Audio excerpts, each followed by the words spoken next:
闪亮登场。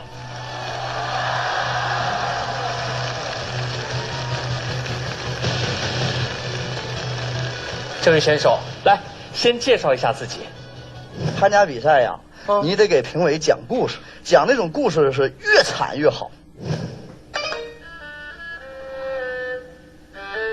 大家好，我叫刘维，来自辽宁鞍山。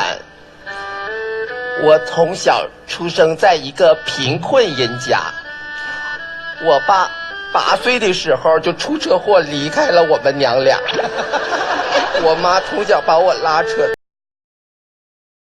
住院了，她就有一个梦想，就是希望可以看我在舞台上唱歌。哎呀，大家好，老师从业中医男科30余年，帮助了数千名海内外华人朋友通过中药调理重回男性雄风。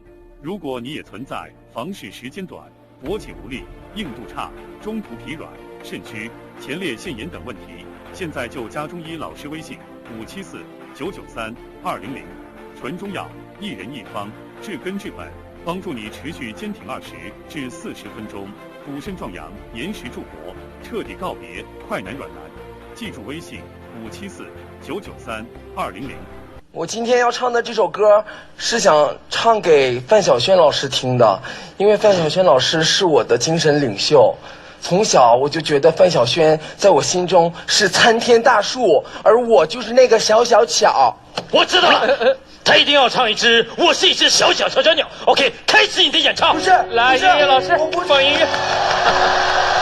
Please。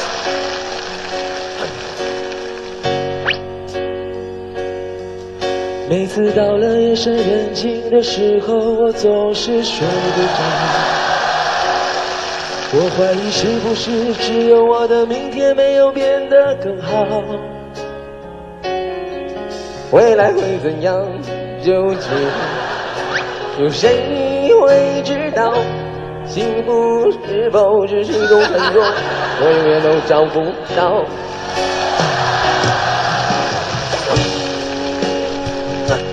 小小鸟，